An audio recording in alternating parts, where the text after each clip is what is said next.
Okay guys, no, alam niyo naman na meron naging issue na nag-circulate, no, nung mga nakaraan, no, regarding po syempre kay Philip. Nakakalungkot guys, sobrang nakakalungkot po yung mga ganitong kasing bagay, no? Pero syempre kailangan natin i-absorb, kailangan natin tanggapin, and kailangan din natin ipaliwanag sa mga tao, no. And ako guys, alam niyo naman, no, meron din akong mga times na yung mga binabash ang ating mahalima, binabash po yung mga idols natin, no.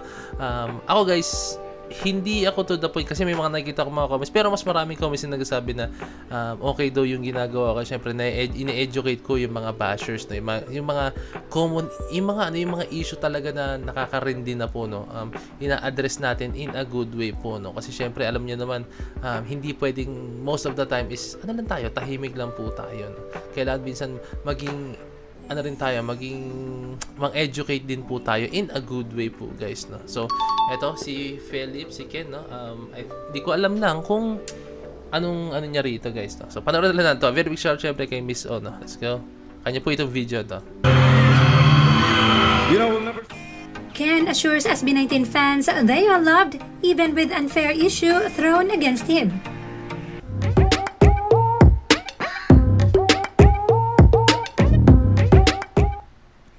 Philip or Ken has been getting negative comments regarding his personal styling, especially with the teeth grills.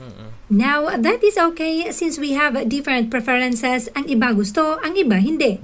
But to accuse him of trying to overshadow his brothers, na pati ang appreciation ng iba like YouTube reactor sa kanya, ay ini-issue pa are way out of line. Here's the comment. I don't recall using the word threat. I may have said hurt because he already stands out so much as it is. Like, how much more does he need to overshadow the other four?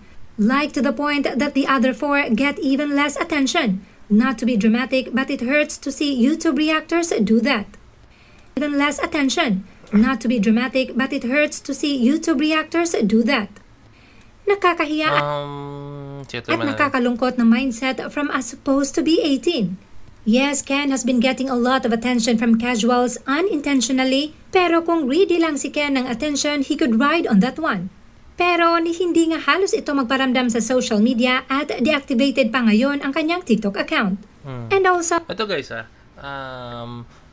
for me guys, hindi naman yun na-overshadow yung kanyang members guys, like si Stel, si Justin, si Pablo and si Josh, na hindi naman yung intention. Ay guys, sa mga hindi nakakalam, overshadow, ibig sabihin nyo para matatabunan mo yung ibang mga members, no.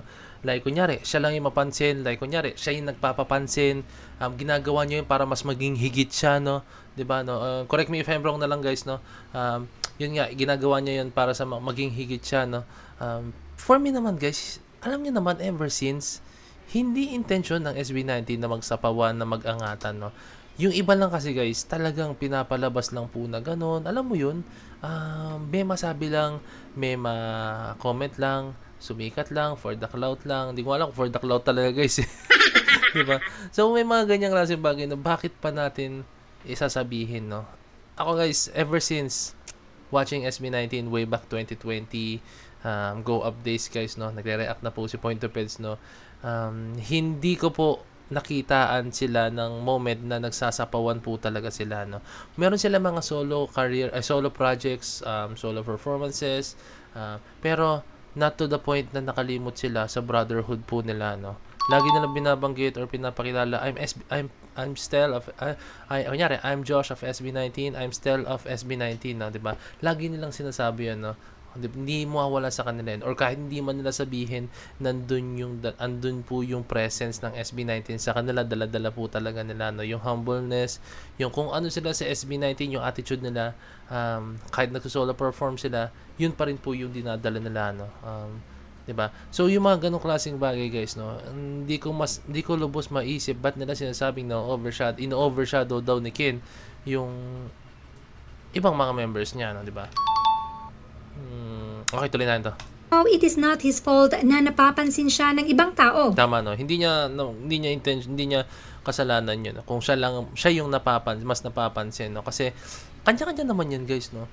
Panahon nito ng taon to, panahon nito, no. So, may kanya-kanyang panahon, no. So, not to the point naman na pag panahon, kunyari si Ken, pag panahon na ni Ken, iwan ba niyang SB19? Guys, hindi, maniwala kayo sa akin. No? Hindi gagawin ni Ken yan, guys. Believe me na. So, yung mga nagsasabi po na, naku, baka iwan ni Ken kasi sumisikat na siya, baka mag-solo career na siya, no? Ano, itagaan nyo sa bato, hindi mangyayari yan. At ang gamitin niyan, pati ang kanyang personal styles para sabihin he is trying to overshadow his brothers is so unfair. At isa pa, paano ma-overshadow ang apat when they also have their share of attention from casuals too? In fact, sa dami ng mga bansang kanilang napupuntahan, iba-ibang mga member ang napapansin. Tama guys, no? Lahat sila may kanya-kanyang personality, lahat sila merong kanya-kanyang sense of fashion, lahat sila may kanya-kanyang taste sa music, di ba? So, yun kasi sila guys eh. Pag nasa SB19 sila, syempre, kaya, ano sila, as one po talaga sila na. Pero pag halimbawa nasa labas sila, no, yung, syempre, nag-explore sila, kung ano yung talagang taste of music po talaga nila. Hindi ko sinasabing hindi nila taste yung ginagawa nilang music sa SB19, no? Pero syempre, pag solo performance sila or solo career, solo project ang ginagawa nila, no, talagang kung ano yung kinagisnan nilang style, yun yung ginagawa po talaga nila, no? So, hindi yun to the point na ginagawa nila yun para masapawan yung SB19. Ginagawa nila yun guys for their own growth guys, no? Pag halimbawa kunyari ginawa ni sino ba? O sige, ngayon yung topic natin si Ken. Pag ginawa niya yung mga ganun, like sumasayaw siya tapos medyo yung ano niya is pop rock, no? Minsan may mga pop rock siyang style, no? Tapos meron siyang mga rock na style po talaga, mga rap, mumble rap, 'di ba, no? So maaari niyang maitulong 'yon or may iambag 'yon sa SB19 pag halimbawa nagsama-sama ulit sila, no? So at the end of the day, yung ginagawa nila is para din po sa growth ng SB19, no? And every one of them deserves the attention and appreciation they get from the casuals. Gayon pa man, kahit ganito na ang nangyayari, hindi pa rin nakakalimutan ni Ken ang reassure ang 18 that they are loved and reminded them to keep that precious smile sa kanilang latest performance sa Sultan Kudarat. Thank you, 18. You know, we'll never stop. We will never quit. You guys are strong. We are strong. And that's why we're happy. So keep that smile. Keep that precious smile. Wherever you go, keep that precious smile. Always remember that you are special. We love you guys so much. Diba? We love you guys so much, no? So, hindi pa rin niya binibitawan ng 18 and hindi niya bibitawan ng 18, no? Hindi niya bibitawan yung mga fans na sumusuporta sa kanila dahil lang po sa mga bashers na umi-intriga na nagsasabi daw po sila na fan sila ng SB19. Kasi kung tunay ka na fan ng SB19, hindi mo gagawin yung mga ganyang klaseng bagay, guys, no? Believe me, hindi mo gagawin yung mga ganyang klaseng bagay, no? Kaya, ayan, very big shout kay Ken. Laban lang tayo. Hayaan nyo sila kung yan yung gusto nila. Yung mga ganyang klaseng bagay, hayaan nyo. Darating yung point na i-educate ulit natin sila, no? Bigyan natin ulit sila ng matindihang education. Let's go. Yan yung mga tao na yan, ng mga nanira or nambabash, no? So, okay. Babalikan natin sila. Let's go. Point to peds to bashers. Let's go. Hindi ko sabi point to peds magiging basher, ha?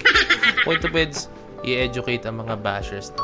So yun lang guys, maraming salamat sa panonood ng video na to, no? I hope naging informative ako sa inyo kahit paano. So very big shout out ulit kay Miss O. So this is Boy to Pen signing out. Peace.